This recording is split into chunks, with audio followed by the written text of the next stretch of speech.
Long before the boardwalk lights and neon signs, this stretch of Carolina coast was nothing but wind. A bunch of wind and sand, drifting endlessly between the pines and the sea. At the turn of the century, 1900, they called it Newtown. No hotels, no arcades, no crowds. Just a lonely shore visited by lumbermen and the occasional wanderer brave enough to follow the dirt road east from Conway.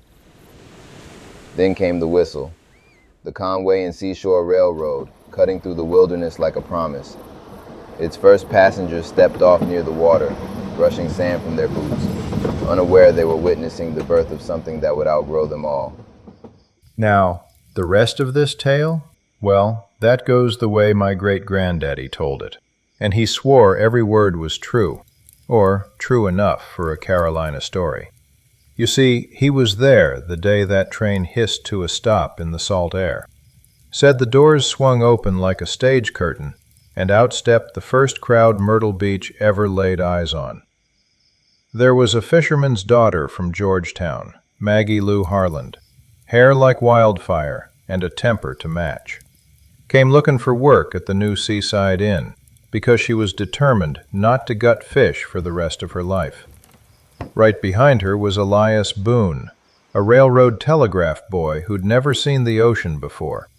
Great-granddaddy said Elias dropped his whole satchel in the sand and just stared, like the Atlantic had called him by name. And then there was the stranger, a tall fella in a weather-worn coat, carrying a box he never let out of his sight. Folks said he'd come from Wilmington, running from something, or toward something. Nobody quite knew. My great-granddaddy, Calvin Gray, was working the docks back then, hauling lumber off the flatbeds. He said he watched those three step off the train and thought, there it is, the beginning of something bigger than they could see. They met again that very night down by the pavilion, the old one, built right on the sand before the wind took it years later. Music was spilling out of it, lanterns swinging in the breeze, and the whole place felt like hope nailed together with wood and good intentions. Maggie found work in the inn's kitchen before the week was out. Elias stayed on as the station boy, tapping out messages no one in the world would ever read again. And that stranger, well, he stayed too. And Myrtle Beach has carried whispers of him ever since. My great-granddaddy said that's how it started, this town, this life, this shore. Not with hotels or tourists or neon, but with three souls stepping off a train, into a place the world hadn't named yet. And maybe that's why I'm here now, because every tide brings back the stories of the ones who came before, if you understand how to listen.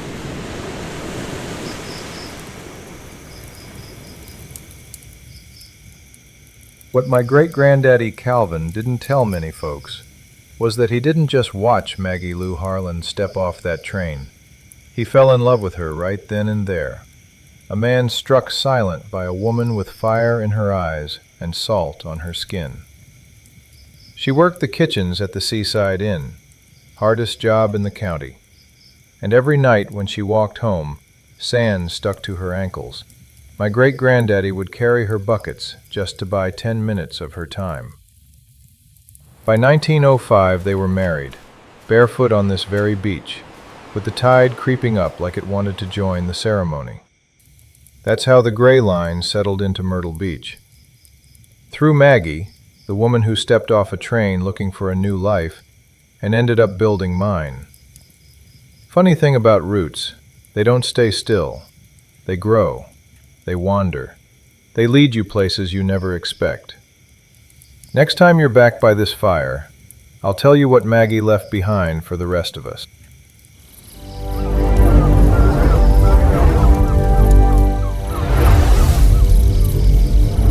Oh, yes, the story lives